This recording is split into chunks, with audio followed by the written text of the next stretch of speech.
하나님께서 우리에게 주시는 말씀입니다. 에스겔 48장 35절 말씀입니다. 에스겔서 48장 35절 말씀 함께 보겠습니다. 에스겔 48장 35절 말씀입니다.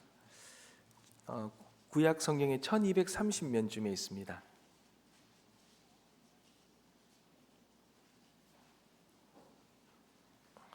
(1230면) 쯤에 있습니다.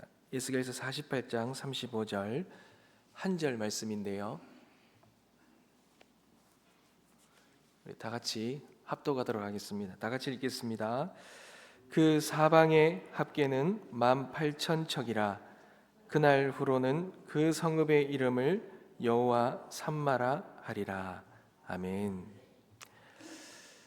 사랑하는 성도 여러분, 우리가 여호와 하나님의 이름, 여호와 하나님의 이름에 대해서 우리가 함께 말씀을 나누고 있습니다. 그런데 오늘 우리가 알아보게 되는 이 이름은 조금 생소합니다. 바로 여호와 삼마라는 이름입니다. 그도 그럴 것이 여호와 삼마라는 이름은요, 성경에 단 한 번, 에스겔서 48장 35절에 또 그 끝자락에 이렇게 이름이 등장하기 때문에 우리가 이 에스겔이라는 성경도 또 쉽게 잘 우리가 접하는 말씀이 아니다 보니까 이 이름이 생소하게 들립니다. 그런데 이 말의 뜻을 보면 우리가 사실 잘 아는 뜻입니다. 바로 여호와께서 거기 계시다라는 의미입니다. 에스겔 선지자는 이스라엘 백성이 이 바벨론 포로로 끌려가게 될 때에 하나님의 영광이 이 예루살렘 성전에서 떠나는 것을 보았습니다. 하나님의 임재가 가득했던 이 예루살렘, 그리고 그 예루살렘의 성전에 하나님의 임재가 떠나는 것을 그들이 본 것입니다. 이제 그 예루살렘은 황폐화되고 그들은 바벨론으로 끌려가서 포로 생활을 하게 됩니다. 언제 이 포로 생활이 끝나고 다시 예루살렘으로 돌아올 것인지, 그 예루살렘이 다시 회복될 것인지 전혀 기대가 되지 않는 그 절망 속에 있었던 것입니다. 그런데 하나님이 다시 예루살렘으로 돌아올 것을 약속하시는 놀라운 약속의 말씀을 에스겔이 받지요. 그리고는 그 돌아오는 회복될 예루살렘, 새 예루살렘의 이름을 하나님께서 여호와 삼마다 이렇게 말씀하셨어요. 여호와 삼마, 하나님께서 거기에 계시겠다라는 것이죠. 사랑하는 성도 여러분, 이 여호와 삼마다라는 말씀의 이 참 뜻이 무엇일까요? 이 말씀 속에 감추어 두신 하나님의 뜻이 무엇이냐라는 거죠. 하나님이 우리와 함께 계신다라는 것, 그분이 함께 계실 때 어떤 일이 일어나는지 우리는 이 여호와의 이름을 통하여 우리가 오늘 그 놀라운 은혜를 깨닫기를 원합니다. 사랑하는 성도 여러분, 에스겔서 10장에서는 하나님이 이스라엘의 이 죄악 때문에 그 성전에서 떠나시죠. 여러분, 성전이라는 것은 원래 하나님의 영광이 머무는 곳입니다. 하나님의 임재가 있는 곳이죠. 그런데 그곳에서 이스라엘 백성들이 우상을 숭배하고 하나님의 율법을 그렇게 떠나버리니 하나님께서도 그것을 떠나버리신 것입니다. 여러분, 하나님이 떠난 이 성전은 그러면 어떤 모습이 되겠습니까? 어떠하겠습니까? 하나님이 떠나신 성전은 더 이상 거룩한 곳이 아니겠지요. 사랑하는 성도 여러분, 마찬가지입니다. 오늘날 이 성전은 장소의 개념이 아닙니다. 성전은 하나님의 임재의 개념이죠. 하나님의 임재가 계신 곳이 오늘날에는 무엇입니까? 오늘날에는 우리가 하나님의 거룩한 성령이 계시는 성전이죠. 하나님이 계시는 성전이 바로 우리라는 것입니다. 근데 우리의 삶도 하나님이 계시지 않는다면, 하나님이 거하시지 않고 하나님의 임재가 누려지지 않는다면, 이런 마치 성전에 하나님의 임재가 떠나서 폐허가 되고만 그 성전같이, 예루살렘의 성전같이 우리도 영적으로 메마르고 공허한 삶이 되겠지요. 사랑하는 성도 여러분, 우리의 삶이 메마르고 공허하다면 우리는 하나님의 임재에 대해서 묵상해봐야, 돌아봐야 됩니다. 과연 우리 안에 하나님의 놀라운 임재가 있는가? 하나님의 임재로 충만해야 될 우리 안에 다른 것으로 우리는 채움이 있는 것이 아닌가? 이스라엘 백성들이 거룩한 하나님의 임재가 있는 이 성전에 우상을 숭배하고 그 율법을 떠남으로 인하여 하나님의 임재가 떠나고 그 폐허가 된 예루살렘처럼 혹시 우리의 삶에 하나님이 아닌 물질과 성공과 다른 인간의 관계들로 만족해하며 하나님이 없는 삶을 추구하며 살아간 것은 아닌지 돌아봐야 되겠지요. 그러나 분명한 것은 하나님이 없는 삶은 우리에게 결코 만족함을 줄 수 있는 그 충만한 은혜를 주는 그런 삶이 될 수 없다라는 것을 우리는 잊지 말아야 될 것입니다. 그런데 여러분, 하나님은 그렇게 떠나신 채로 그 이스라엘과 예루살렘의 성전을 그대로 두시는 분은 아니십니다.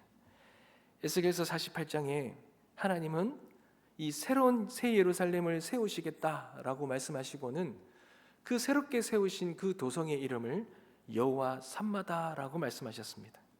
이는 하나님께서 다시 임재하시겠다, 하나님께서는 결코 떠나지 않겠다라고 하는 하나님의 약속이 이 이름 속에 담겨 있는 것입니다.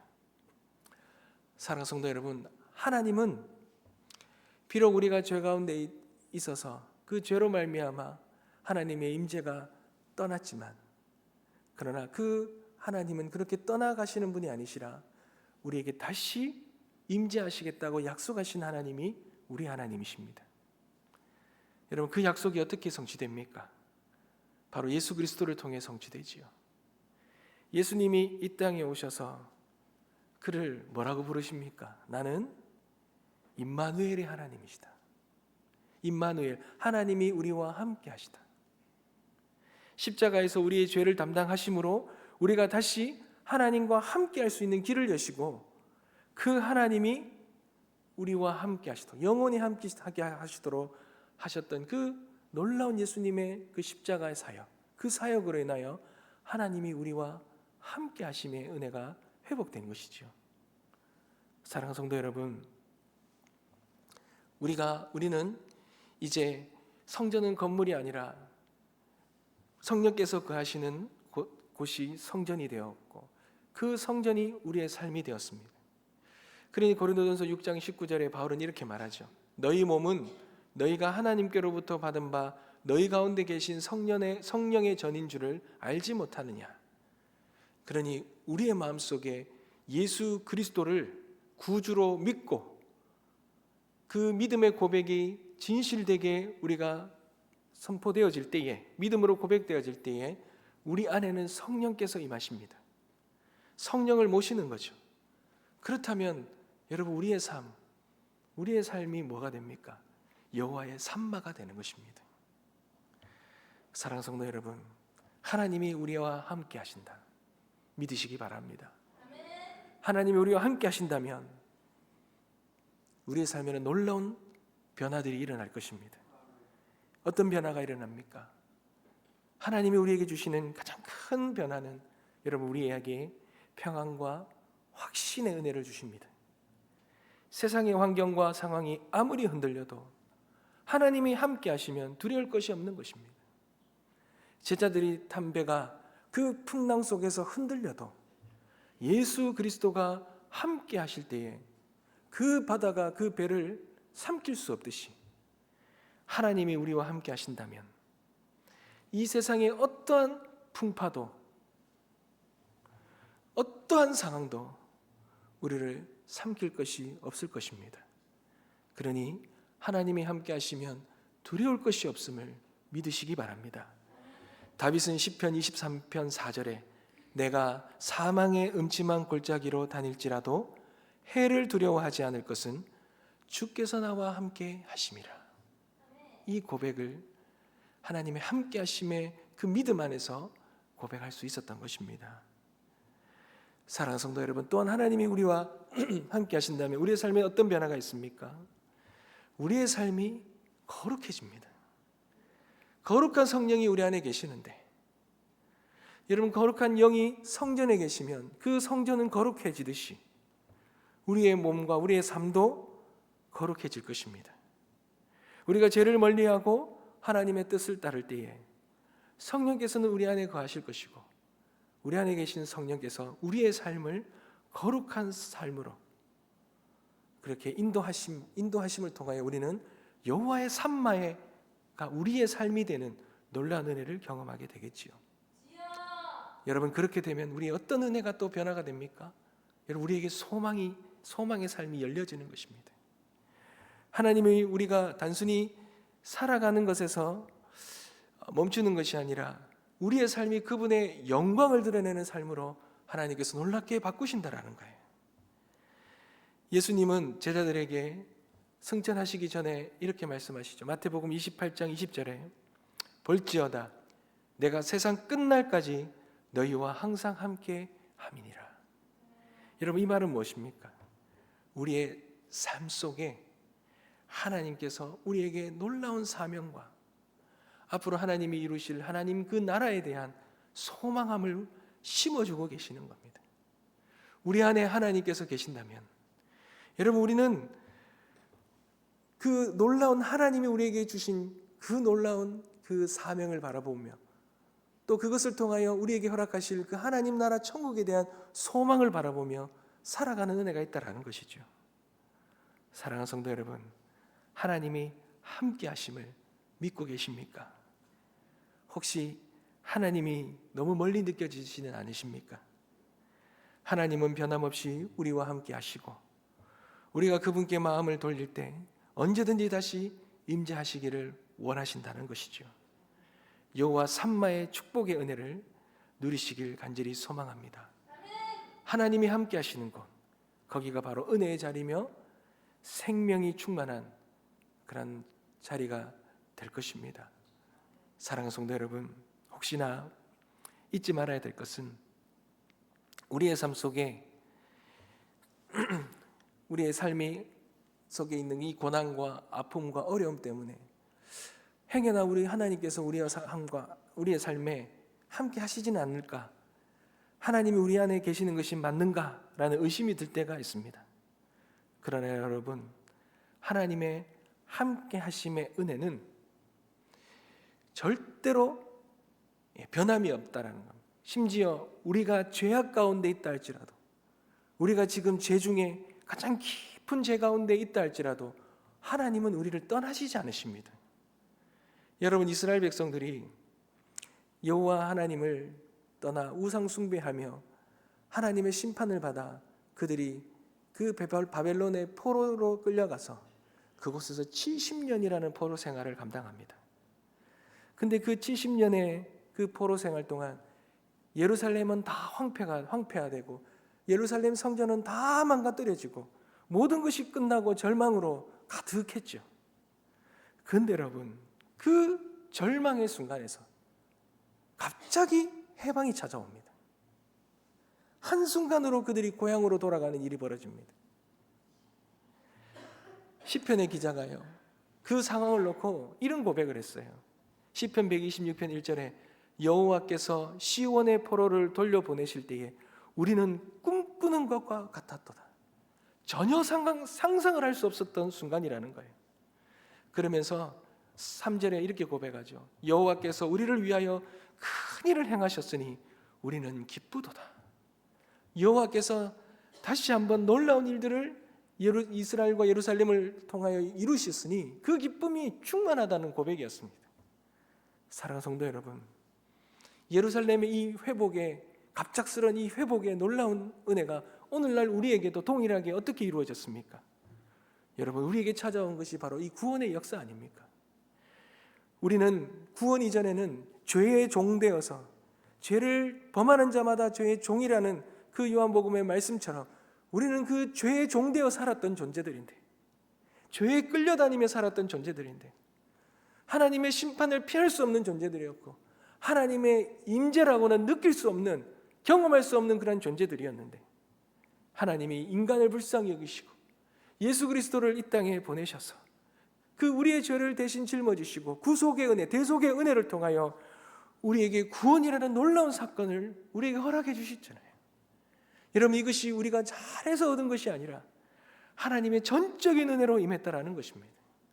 그렇다면 사랑하는 성도 여러분, 하나님의 임재가 우리의 삶 속에 떠났다가 다시 온 것일까요? 그렇지 않습니다. 우리 인생이 가장 어두웠던 그 밤에 우리가 주를 모르고 죄의 포로가 되어 신음하고 고통스러워하고 아파할 그 순간에도 하나님은 우리와 함께 하셨습니다.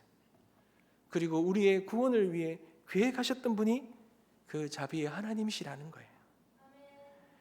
당신을 거역한 백성들이 고통하는 모습과 그 부르짖음을 듣고는 그 모든 순간에 함께 하셨던 하나님. 출애굽기 3장 7절에 여호와께서 이르시되 내가 애굽에 있는 내 백성의 고통을 분명히 보고 그들이 그들의 감독자로 말미암아 부르짖음을 듣고 그 근심을 알았다라고 말씀하셨습니다.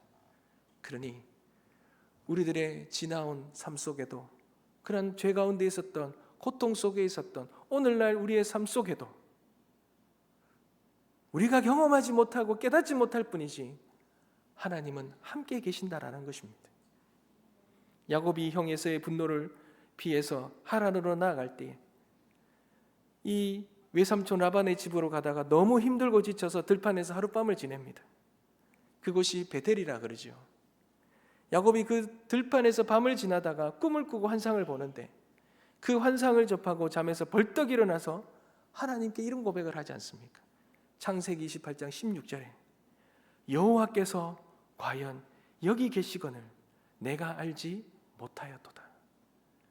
야곱의 그 험난한 인생 속에서도 그가 깨닫지 못하였을 뿐이지 하나님이 그 인생과 함께 하였다라는 것입니다.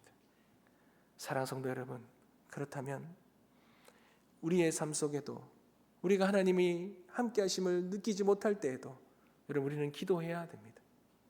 아버지여, 눈을 열어주십시오. 우리가 깨닫게 하여 주십시오. 하나님, 우리를 절대로 떠나지 아니하시고 우리와 함께 하심을 잊지 않게 하여 주시옵소서. 그럴 때 하나님의 함께 하심에 놀라운 은혜의 눈이 활짝 열리게 될 것입니다. 사랑하는 성도 여러분, 우리 하나님은요, 어떤 하나님이십니까?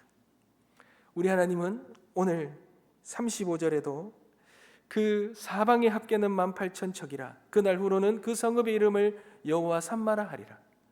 여러분, 이 말은 예루살렘 성이 다시 회복되어지는데 전보다 더 넓은 모습으로 회복되어집니다. 근데 여기서 중요한 것은 그렇게 새롭게 열어지는 새 예루살렘 성전을 여호와 삼마, 하나님이 거기 계신다라는 말은 과거와 현재뿐만 아니라 앞으로도 내가 너희와 영원히 함께 계신다라는 그런 뜻입니다. 여러분, 이 말은 무슨 말입니까? 이 말은 요한계시록에서 요한이 본 환상의 장면이잖아요.